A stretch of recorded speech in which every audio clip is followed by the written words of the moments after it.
సృష్టిని బ్రహ్మదేవుడు ఎప్పుడు ప్రారంభించాడు? ఉగాది ఎందుకు జరుపుకుంటామో మీకు తెలుసా? శాస్త్రం ప్రకారం ఏ సమయంలో ఉగాది పచ్చడి తింటే మంచి కలుగుతుంది?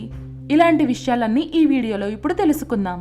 చైత్రమాసం శుద్ధ పాడ్యమి రోజున వచ్చే ఈ పండుగను మనం ఉగాది అంటాం. శాస్త్రాల ప్రకారం ఇదే రోజున బ్రహ్మదేవుడు సృష్టిని ప్రారంభించాడని విశ్వాసం. అందుకే దీనిని యుగాది, యుగానికి ఆది అని పిలుస్తారు. పురాణాల్లో చెప్పినట్లు చైత్రమాసంలో ప్రకృతి పునర్జీవనం పొందుతుంది. వసంత ఋతువు ప్రారంభమై చెట్లకు కొత్త ఆకులు వస్తాయి, పూలు వికసిస్తాయి. ప్రకృతి లాగానే మనిషి కూడా కొత్త ఆలోచనలతో కొత్త జీవనం మొదలు పెట్టాలని ఉగాది సూచిస్తుంది. ఉగాది ఉదయం బ్రహ్మ ముహూర్తంలో నిద్ర లేవడం అత్యంత శుభప్రదం. ఆ సమయంలో నూనె రాసుకుని స్నానం చేయడం అభ్యంగ స్నానం అని అంటారు. శాస్త్రం చెబుతోంది, ఈ సమయంలో స్నానం చేస్తే దేహశుద్ధి మాత్రమే కాదు, మనసుకు ప్రశాంతత, లక్ష్మీ కటాక్షం కూడా లభిస్తాయి. ఇంటి ముందు రంగవల్లులు వేసి మామిడి తోరణాలు కట్టి దేవుడిని సూర్యోదయం ముందే ప్రార్థిస్తూ కొత్త సంవత్సరాన్ని ఆహ్వానిస్తారు. ఉగాది ప్రత్యేకతలో ముఖ్యమైనది షడ్రుచుల పచ్చడి. ఈ పచ్చడి జీవితం గూర్చి గొప్ప సందేశం ఇస్తుంది.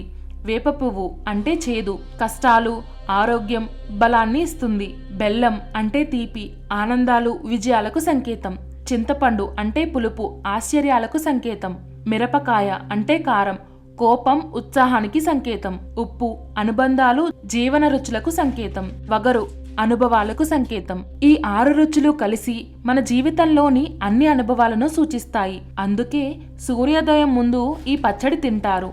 ఎవరైతే సూర్యోదయానికి ముందే నిద్రలేచి అభ్యంగన స్నానం చేసి దేవునికి పూజ చేసి ఉగాది పచ్చడి నైవేద్యంగా పెట్టి వారు స్వీకరిస్తారో వారికి ఆ సంవత్సరం అంతా సంతోషంగా ఉంటుందని భావిస్తారు.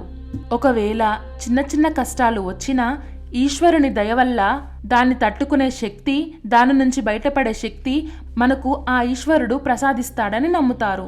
ఉగాది రోజు మరో ముఖ్యమైన సాంప్రదాయం కూడా ఉంది. అదే పంచాంగ శ్రవణం. పండితులు పంచాంగం చదివి కొత్త సంవత్సరంలో గ్రహస్థితి, వర్షాలు, పంటలు, రాజకీయం, ప్రజల జీవనం గురించి చెబుతారు. ఇది మనకు కాలం విలువను నేర్పుతుంది. పురాతన కాలంలో రాజులు కూడా ఉగాది రోజున ప్రజలకు సంక్షేమ కార్యక్రమాలు ప్రకటించేవారు. అందుకే ఈ రోజు సంకల్పాల రోజుగా కూడా భావిస్తారు. ఉగాది మనకు చెప్పే సందేశం ఇదే. కష్టాలు వచ్చినా ఈశ్వరుని అనుగ్రహంతో అవి తొలగిపోతాయి. జీవితం అంటేనే అన్నీ కలగలిపిందే, కానీ విశ్వాసం ఉంటే సంవత్సరం అంతా సంతోషమే. అందరికీ ఉగాది పండుగ శుభాకాంక్షలు. ఈ కొత్త సంవత్సరం మీ జీవితంలో ఆనందం, ఆరోగ్యం, ఐశ్వర్యం నింపాలని కోరుకుంటున్నాం.